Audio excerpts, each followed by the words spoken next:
Só vira mula sem cabeça se a mulher casar com o padre? E se um homem casar com o padre? Ele vira mula sem cabeça ou vira o burro sem cabeça? Me chamo Vahir Sayek e vocês estão no Coletivo Ramsa.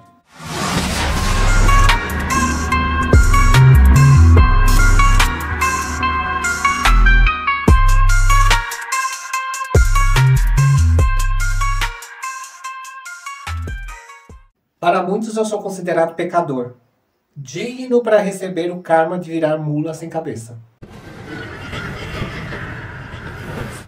Já para outros eu sou apenas uma pessoa que estava no lugar errado, na hora errada, com a pessoa errada. Para quem assistiu a minissérie da Netflix Bebê Rena, no final o protagonista ele conta para a família que ele sofria abusos e tal, e ele vai receber uma devolutiva do pai, porque ele estava com medo de contar isso pro pai. E o pai, então, fala que que cresceu num seio católico, numa família de seio católico, e ele sabia muito bem o que era passar por isso, mostrando que, em algum dado momento da vida dele, ele passou por algum tipo de abuso. Não fica explícito o que aconteceu, mas dá para entender nas entrelinhas. Eu era muito jovem, eu era uma pessoa que nunca tive muitos amigos, nunca me envolvi com outras pessoas. E eu encontrei através da dança um lugar onde eu poderia me libertar, um lugar onde eu poderia ser eu mesmo, onde eu poderia conquistar novos horizontes. E foi em uma dessas apresentações de dança que eu conheci a primeira pessoa com quem eu me envolvi na vida. Essa pessoa, ela me entendia completamente, ela me olhava de uma forma diferente, ela me escutava de uma forma diferente, até chegar um período onde já não dava mais para aguentar. Essa pessoa, ela, assim como ela me proporcionava muito, ela também me prendia muito. E ela estava me transformando num ser dependente a ele. Então, eu tô meio ranhento hoje, tá? Desculpa. Eu fui me tornando totalmente dependente a ele. Tudo que eu fazia eu pensava nele, tudo que eu conquistava eu pensava nele, eu ia trabalhar, eu ia pra faculdade, era o tempo todo pensando nele. Foi uma coisa boa? De primeiro momento, sim. Para um menino que foi criado num seio católico, que não teve nunca muitos amigos, que vem de famílias de pais separados, pouco acesso à família, poucos cuidados da família, com exceção do meu avô paterno, da minha avó materna e do meu avô materno, você se torna mais fechado, você se torna mais introspectivo. E eu era esse adolescente, esse quase adulto introspectivo. Então foi a partir dessa apresentação de dança que eu conheci a pessoa que eu falei, essa é a pessoa para minha vida. Só que no primeiro dia, no primeiro momento, as pessoas que me apresentaram a ele, não foi, porque eu já era taxado como a bicha velha do grupo.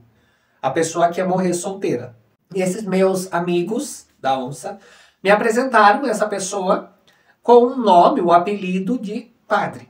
Só que na minha cabeça, confusa, e um pouco ainda inocente, besta, eu achava que esse nome, esse apelido, era dado para ele porque ele se portava. Ele era um lorde, ele era um cavaleiro, ele se vestia muito bem arrumado, com ternos caros.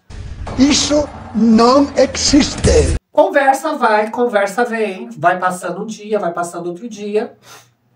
No mesmo dia dessa apresentação de dança, onde eu conheci essa pessoa, ele nos levou para um lugar muito distante, no meio de um lugar meio que sombrio, parecia lugar de filme de terror, onde tinha um cemitério na frente. E mais pra frente que eu fui descobrir que aquilo ali era uma igreja antiga, abandonada. E ali a gente se conheceu mais, só tinha a luz do carro, na verdade, iluminando. Cada um dos meus amigos formaram seus parzinhos, e eu formei um parzinho com essa pessoa. E a partir dali a gente começou a se envolver mais e se envolver mais. Essa pessoa ela foi fazendo parte da minha vida, foi se tornando parte da minha vida, até o momento onde tudo isso que era um encanto, um primeiro amor, um romance, já não posso dizer juvenil porque eu já era mais adulto.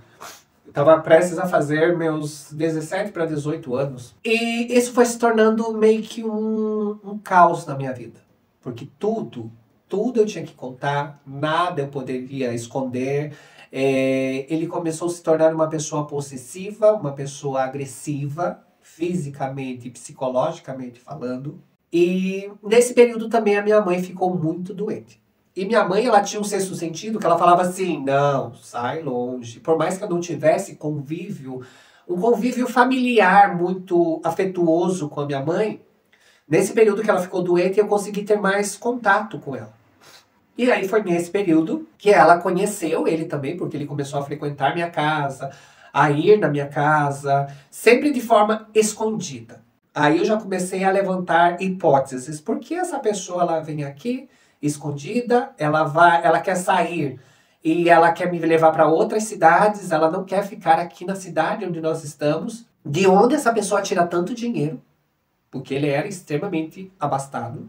Ele trocava de carro toda semana. E aquilo foi me confundindo a cabeça no misto de estou apaixonado, mas também estou com medo. A pulga fica atrás da orelha e você fala, o que está acontecendo comigo? Será que isso é paixão? Será que isso é medo? Eu acredito que a maioria das pessoas no começo não identificam de primeiro momento da mesma forma. Se isso é paixão, se isso é um calor do momento, se isso é medo. A gente fica com medo que isso vá para frente, a gente não saiba carregar. Então, nós que nos apaixonamos de primeiro momento, coloco por mim isso, é sempre um misto de medo e alegria. E foi o que aconteceu comigo. E nesse momento, as coisas já estavam saindo do controle, isso já se passando quase 8 meses, as coisas começaram a sair do controle, porque, como eu falei, ele começou a me agredir de várias formas. Só que ele agredia da forma passivo-agressivo. Eu te dou um tapa, mas eu te amo.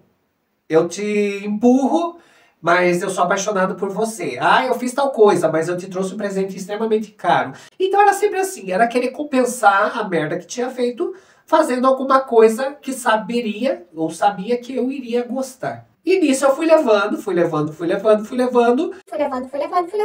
Parecia-se um pouco de interesse da minha parte financeira, mas na verdade era só emocional. Nunca me faltou nada, nunca precisei de uma outra pessoa. Trabalho desde cedo. Nesse período, nesse tempo eu já trabalhava, já estudava.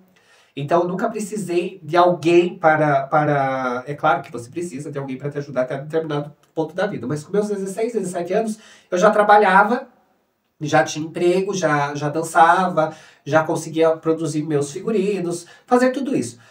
E nesse dado momento tudo começou a ficar obscuro, porque eu comecei a entender que aquilo não estava certo. Que aquilo não era uma coisa legal. Nossa, estou extremamente apaixonado. E a pessoa ela me bate porque ela está apaixonada também.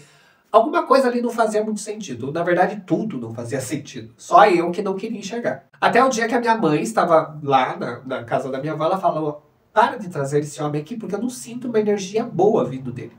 Uma energia... auspiciosa, algo bom dele, ele te engana, ele tá escondendo alguma coisa e tal.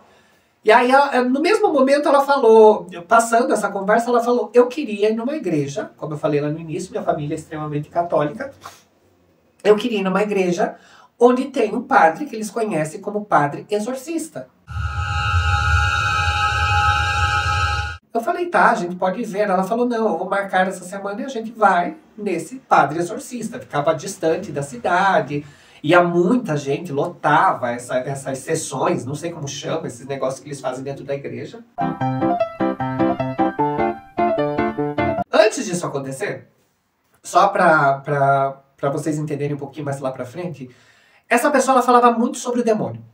Tudo era, eu sei sobre o demônio, porque o demônio faz isso, porque as bruxas eram queimadas desse jeito, porque E eu olhava para aquilo, como eu sou fã de filme de terror, dessas coisas de mistério, magia, eu fui me iludindo, tipo, ele tem papo da hora, ele sabe conversar, ele gosta do mesmo tema que eu, e ali a gente vinha desenrolando o papo. Só que quando eu comecei a entrar nessa paranoia, que tinha alguma coisa errada, porque aquilo não era uma coisa sadia, eu comecei também a me perguntar, por que ele fala tanto do demônio?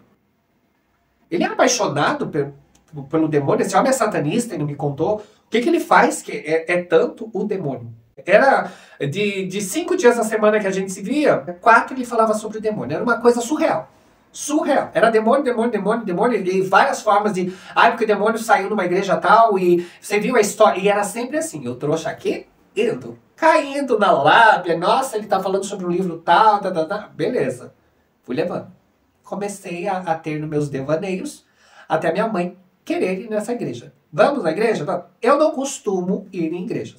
Nunca gostei. Fiz primeira comunhão forçado, fiz crisma forçado, porque eu acho que é um lugar... Hoje, estudando arte, igreja foi criado para prender o fiel ali dentro. Ela se torna algo claustrofóbico. Tem, é claro, a divisão entre igreja românica e gótica, que a românica era exatamente para prender as pessoas e mostrar que Deus é um soberano. Eu nunca gostei por esse sentido. Só hoje eu entendo essa questão da história, de por que era feita desse jeito, e assim ficou. Chega o dia de ir nessa igreja. Era filas e filas e filas quilométricas. E como minha mãe estava mal, ela falou, eu preciso ir, eu preciso conhecer, eu preciso de uma palavra de conforto e tal. E a igreja, assim que chegamos, estava extremamente lotada. Extremamente lotada. O que a minha mãe fez? Vamos ficar aqui próximo da porta. Só que quando eu olhei no altar, tinha uma pessoa muito, mas muito parecida com essa pessoa. Eu olhei, eu parei, a minha mãe era baixinha, ela não enxergava ele no altar. E aquilo foi começando a me dar uma confusão mental, um boom no meu cérebro, um misto de várias coisas. Só que minha mãe queria chegar lá na frente porque tinha uma oração onde o povo caía, porque ele passava com um elemento lá católico que derrubava as pessoas também. Nunca entendi nisso, mas tudo bem. E aí fomos nos aproximando, nos aproximando, nos aproximando, no meio daquela multidão, daquela muvuca. Quando chego mais perto, quem era o padre? O fulaninho. O fulaninho que eu conheci, o fulaninho que me batia, o fulaninho que me criava transtornos psicológicos, o fulaninho que me levava a viajar, que ia me abandonar em outros lugares, o fulaninho que no começo era extremamente apaixonado, me entendia, e do nada, ele começou a surtar. Um adendo dentro disso tudo. Antes de continuarmos, deixe seu like, se inscreve no canal, ativa o sininho de notificações para vocês receberem mais vídeos como esse. Esse adendo que eu tenho para fazer é uma coisa meio que perturbadora, porque no meio desse relacionamento eu recebia várias ligações de uma pessoa desconhecida falando para eu me cuidar porque essa pessoa estava me vigiando e essa pessoa iria dar cabo na minha vida porque eu estava fazendo coisa errada. E eu achava que era trote e tal, porque ligavam na casa da minha avó, ligavam pra mim, ligavam no meu trabalho. E eu, trouxa, não desconfiava de nada. Não desconfiava de absolutamente nada. Eu achava que aquilo era apenas um trote. Até que eu caí na consciência de, tem alguma coisa errada. E dentro desse adendo, um dia, falando com essa pessoa no telefone, ela falou, você está se envolvendo com uma pessoa que já tem um relacionamento. E aí isso ficou pior na minha cabeça dentro dessa minha paranoia. Voltando lá para a igreja. Vendo quem era que estava lá em cima, aquilo me deu um ataque. Eu não sei como que eu não caí com o Espírito Santo lá que eles passavam, derrubando um pouco. Eu não sei como eu não caí. Minha mãe se emocionou, chorou, reconheceu também, mas manteve a fina. Não quis ir embora. Ela falou, eu estou aqui por uma coisa, depois a gente conversa. Na realidade, a gente nunca mais conversou sobre isso. Passou tudo isso, e aí eu comecei a manter meio que uma distância. Eu falei, não vou mais me encontrar, não vou mais me envolver, porque isso está me fazendo mal. E foi assim que eu fiz. E aí ele começou a me ligar, me perseguir, perguntar onde que eu estava indo, que horas que eu entrava na faculdade, porque nesse tempo, como eu falei, já estudava e tal. Até que um dia eu falei, vamos marcar um encontro, precisamos conversar sobre aquele assunto. Ele, que assunto? Eu falei, de você ser padre. Ele, não, mas eu falei, não minta, não crie mais esse monstro na minha cabeça falando que você não é, você é. E aí eu sou meio despirocado das ideias, já começo a surtar, e já começo a falar besteira, já começo a falar um monte de merda. Eu não me controlo, eu começo a ficar nervoso, porque aquilo me deixou extremamente nervoso. Marcamos o encontro e tal. E assim que nos encontramos num dia tal, num lugar tal, que tinha que ser sempre algo muito isolado. E eu já pensava, vou para um lugar isolado, pode ser que volte só meus pedaços para casa. Esse homem, se ele me batia, se ele me tratava, me traumatizava, me maltratava psicologicamente, o que ele pode fazer? E aí ele mentiu para mim falando que ele não era padre, querendo se justificar, falando que não era. Inventou um monte de histórias. Eu falei, olha, hoje é a conversa final. Você vai me falar tudo, não vai mais ter nada entre a gente. Beleza, nos encontramos. E aí ele veio com a história de que, por que ele era o padre exorcista? Por que ele não podia contar? Por que esse relacionamento tinha que ser algo escondido? Porque ele tinha desejos, sim. Só que ele não poderia se apresentar na sociedade como sendo homossexual, guardem essa palavra, homossexual, e mostrar uma pessoa, um relacionamento numa sociedade. Eu falei pra ele, abandona. Ele falou, não, eu investi muito nisso.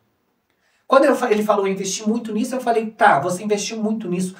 É por isso que você fala tanto no demônio? O que você faz? Porque minha mãe queria ir numa missa de um exorcista. Ela falou, então, eu estudei no Vaticano durante muitos anos, e dentro do Vaticano, quando você estuda esse trabalho de exorcismo, você aprende muito mais sobre o demônio do que sobre Deus. Porque você tem que aprender a se defender, a defender as pessoas contra o demônio. Ou seja, você vai ter que estudar o máximo sobre aquilo. É tipo um cardiologista que para fazer uma cirurgia do coração tem que conhecer o coração. Não adianta ele ir lá e eu coloquei a mão ali e fiz o que tinha que fazer sem conhecer. Eu sou neurologista. Não. E aí ele colocou isso, ele falou que ele conheceu muito, que lá eles falavam muito sobre a Inquisição, várias coisas. Até aí tudo bem, falei, é lorotinha, ele tá fazendo isso pra me assustar ou criar uma expectativa, mas mais tarde eu descobri sim que ele estudou durante um bom período no Vaticano. Ele veio de uma família abastada e ele conseguiu estudar lá até ganhar esse posto de exorcista. Agora, se ele era legitimado, se ele podia fazer isso de verdade, aí eu não sei. Eu sei que ele estudou no Vaticano e fez o curso de exorcista, que é algo muito restrito, muito privado entre eles, mas ele fez sim esse curso. Passou isso, conversei com ele, falei, não dá mais, minha família é religiosa. Ele falou, vamos tentar? Eu falei, não, eu não posso tentar. Eu não posso. Só que eu estava iludido, porque ao mesmo tempo que eu falava, eu não quero, não posso, eu queria. Eu queria porque era uma pessoa... Eu era carente. Vou ser sincero, vou abrir o jogo. Eu era carente e eu queria, sabe? Eu já tava virando chacota no meio dos meus amigos porque eu era o único que não tinha relacionamento. E aí entra aquele porém. Tipo, o que você faz pros teus amigos? Se o teu amigo mandar você comer merda, você vai comer? Não vai. Então, e eu tava quase nesse ponto. A gente ainda se encontrou mais um tempo e aquela pessoa que ligava pra mim, falando, me ameaçando, continuou e agora de forma mais agressiva. Eu saía no mercado. Eu estou te vendo aqui em tal lugar. Eu tava na frente da casa da minha avó, tocava o telefone, era essa pessoa. E eu não via. Parecia um espírito do Satanás que ele tanto falava lá, que tava me perseguindo. Beleza, passou isso. Chegou um dado momento que eu falei, olha, tem uma pessoa me perseguindo, não posso mais, não quero mais, porque isso tá me fazendo muito mal. Ele falou, tudo bem, acabou. Sumiu. Fiquei o quê? Uns 2 meses sem ver essa pessoa. Até um dia que eu chego na faculdade, um amigo meu, todo feliz. Porque estou namorando, estou me relacionando, estou super feliz, vamos morar juntos e eu quero apresentar ele pra vocês, porque ele é uma pessoa super legal, super de bem, super descolada. Eu falei, tá, a gente sempre no final da faculdade saía, ficávamos na frente da faculdade até todo mundo se dispersar e cada um ir pro seu lado. E nesse dia parou um carro, só que eu conhecia aquele carro. Automaticamente chegou o carro, parou e ele falou, meu namorado chegou. E eu, pálido, igual uma vela. Igual uma vela branca, de tão pálido. Eu acredito que naquela hora eu não passei mal, porque tinha muita gente. Porque se eu tivesse ali só com ele, eu não sei o que teria acontecido. Também não sei se era por ciúme, também não sei se era por medo, mas beleza. Fiz de conta que não sabia, que não entendia. Só que perguntei para esse meu colega, para esse meu amigo, você conhece? Ele, conheço, estou apaixonado. Beleza, passou-se um bom tempo. Um amigo me mandou uma mensagem. Você viu o que aconteceu com fulano, que era esse meu amigo da faculdade? Eu falei, não. Ele falou, então, o namorado dele bateu tanto nele, tanto que ele está internado. Eu falei, mas bateu por quê? Porque ele pegou essa pessoa que estava se relacionando comigo, se envolvendo com outro cara dentro da casa que eles tinham alugado para morarem juntos. Eu não sei se naquela hora me deu um alívio, que desceu uma gota gelada na minha consciência, porque eu fiquei pensando, do jeito que já estava, aquilo poderia estar acontecendo comigo. Esse meu colega da faculdade foi parar no hospital, destruído, porque esse maníaco bateu tanto nele que deixou ele internado. Aí separaram, a família processou e tal, mas não aconteceu nada. E eu falo isso porque se comigo não aconteceu nada, com esse meu colega, que a família também era abastada, não aconteceu nada, mesmo eles pagando um processo, com o melhor advogado não aconteceu nada, o que mais poderia piorar nessa situação, nessa história? Terminei tudo, não tive mais contato, não tive contato mais com esse amigo, vim embora para São Paulo, comecei tudo do zero, comecei a trabalhar, conheci Lui, E Louis sempre foi um lorde em todos os sentidos. O Louis é a pessoa que, sabe quando parece que você encaixa com uma outra pessoa? O Louis é essa pessoa.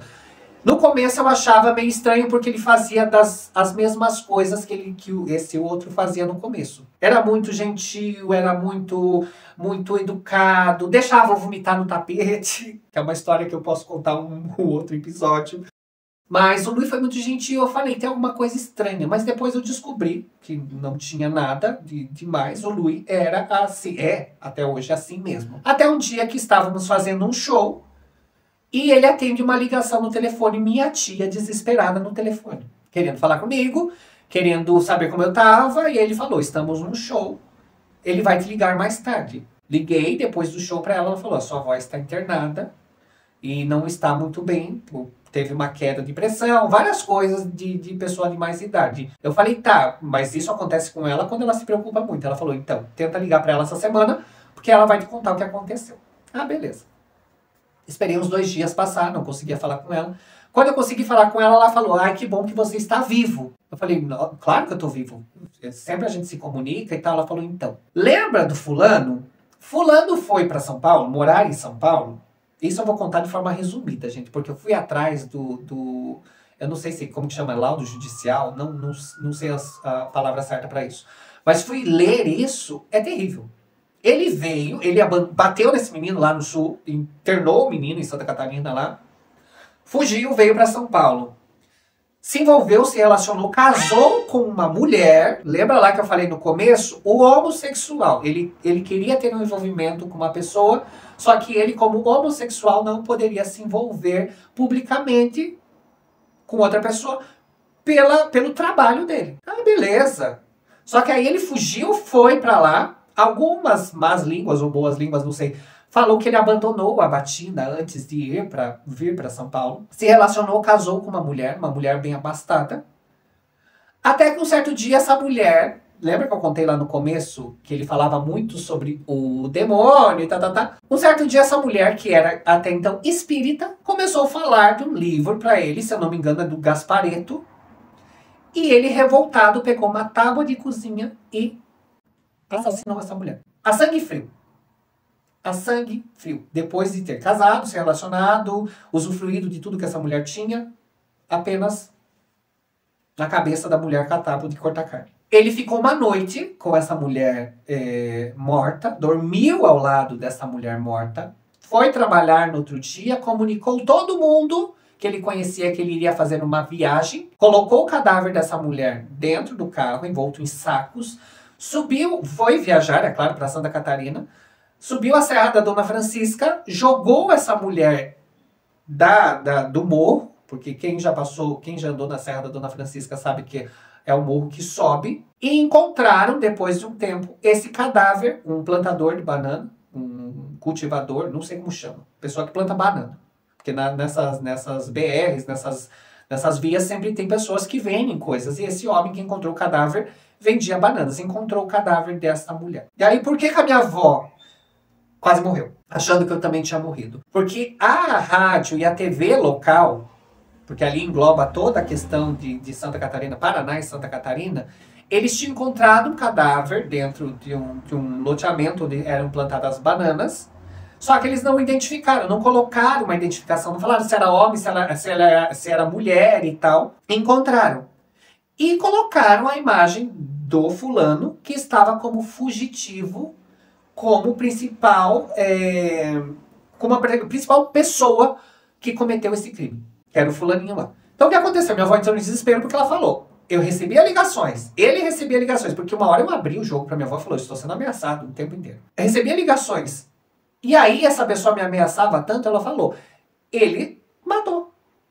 Matou, foi atrás, porque ele veio um período depois que eu cheguei em São Paulo, veio morar aqui em São Paulo, no interior, nem sabia disso, descobri pelo laudo criminal. Veio pra cá, me matou e jogou o meu corpo lá. E nisso ela ficou louca, possuída, e ela já achando que eu tava morto e tal, até que soltaram uma nota descobrindo e expondo toda a história dessa pessoa, expondo que ele assassinou, expondo que ele era o executor desse crime. Então ela só ficou tranquila, só ficou bem a partir do momento que ela escutou minha voz e falou, ufa, você está vivo. Olha o trajeto, o percurso que essa pessoa fez até chegar no crime em si. Ele era já um psicopata, ele fazia tudo de caso pensado. Pode ter sido alguma coisa mental? Pode, mas do jeito que ele me tratava, do jeito que ele tratou esse meu colega da faculdade, entre outras pessoas, que acredito que ele tenha feito isso, e fazer ainda mais isso com essa senhora, não existe mais provas do que ele era mesmo um psicopata. De uma hora ou outra, poderia ser comigo, com qualquer outra pessoa, ele iria fazer isso. Porque uma pessoa que para ele, no laudo, ele fala que ele não acreditava nisso, por isso que ele matou ela, porque ele não falava espírito. Não falava espírito como, gente? O cara falava sobre o demônio 24 horas. Às vezes parecia que ele estava falando com o demônio e não comigo. Então, para vocês entenderem a dimensão disso, a dimensão dessa história. Quem assistiu lá o Bebê Rena, vê que no final da série, quando ele vai contar que ele era abusado pelo pai, pelo produtor lá do que ele estava fazendo, que ele conta isso para o pai fala, eu cresci numa família católica e eu sei muito bem o que é passar por um abuso. Muitas pessoas fecham o olho para isso e falam, não acontece, não acontece. A minha família caiu em si depois disso. Todo mundo continua católico, mas aquela confiança em levar padre para dentro de casa, confiança, é claro, gente, não estou generalizando, mas ele mesmo me contou histórias depois, que é de cair o queixo de que acontece dentro da própria igreja com fiéis dentro. Não estou com preconceito religioso, não. Longe de mim. Eu estou contando um relato que aconteceu comigo. E é algo muito distinto. Não estou falando que todo mundo é psicopata, todo mundo é louco, todo mundo é dessa forma. Não. Aconteceu comigo. E eu acho que isso tem que ser de alguma forma exposto, porque isso é uma pedra na minha vida também. E eu acho que eu colocando isso para as pessoas entenderem, as pessoas também vão entender muito do que eu sou. Eu sou uma pessoa que, por muito, sou julgado hoje, mas eu sou traumatizado com isso até hoje. Porque não é uma coisa legal, uma coisa, super legal, você é a mula sem cabeça. Eu falei, eu tento deixar divertido, mas é algo que às vezes eu choro por dentro. O Lui fez eu esquecer esses traumas. Mas isso ainda mora, é como se fosse uma ferida que tem lá dentro, porque uma hora esse homem vai sair da cadeia. E aí? Se uma hora ele acha de querer se vingar e eu sou uma das vítimas, eu faço o quê? Eu passo como dessa situação? Então, eu sei que eu tive culpa nisso, de não fugir quando era tempo, de até mesmo pensar em continuar, quando eu já tinha descoberto tudo. Só que, se olhar para o outro lado, eu também era uma pessoa ingênua. Eu vim de uma linha onde eu era mais tímido, de onde eu era mais introspectivo, de onde eu era a pessoa que tinha poucos amigos, para uma vida onde eu era apenas de uma pessoa e essa pessoa me dava, supria tudo o que eu precisava. Eu era dependente psicológico dessa outra pessoa. Sabe? Se falasse, come merda, o que o trouxa ia fazer? Comer merda, claro. Ele me ama. Então, isso é a minha história. É uma forma de eu tirar um pouco disso e contar também para vocês um pouquinho sobre mim. Mas quem garante que isso não acontece em outros lugares, com outras pessoas? Alguns de vocês podem ter passado por isso e não sabem como se expressar. Então, é uma forma... É libertador estar contando isso para vocês, na verdade. É libertador. Porque no momento onde você conta, poucas pessoas do meu convívio sabem sobre isso. E nos mínimos detalhes, até de laudo criminal já mostrei. Porque eu acho que as pessoas precisam entender que a gente pode se iludir? Pode. Mas tem um limite para tudo. E eu passei por isso e quase que ultrapassei esse limite pedindo para morrer. Porque eu queria continuar, eu queria ser feliz, eu queria ser o homem da minha vida. Até eu ver lá, descobrir que ele era um padre mesmo. A minha família inteira descobriu que ele era padre. Então, dentro da minha família, nesse período, eu fui rechaçado, eu fui ultrajado. Eu fui colocado como o causador, o algoz desse relacionamento, de tudo que aconteceu. Então, hoje eu conseguindo contar isso, falar sobre isso, já é uma grande vitória, vamos colocar dessa forma. Porque é uma coisa que fica marcada para o resto da vida. Como eu falei lá no início, foi abuso psicológico, Foram várias formas de abuso, na verdade. Só que como eu tava apaixonadinho, eu achava que aquilo tava tudo certo, tava tudo ok, tava tudo correto e nada mais ia acontecer. Então, quando você coloca isso pra fora, quando você expõe alguma coisa, eu ainda tenho o discernimento, eu consigo psicologicamente trabalhar com isso, mas quantas pessoas gastam fortunas em terapia, essas outras coisas, para tentar tirar isso da vida e quando você vê a pessoa, você vê que a pessoa está bem, não se sente mal. Que como eu falei, uma hora ele sai da prisão.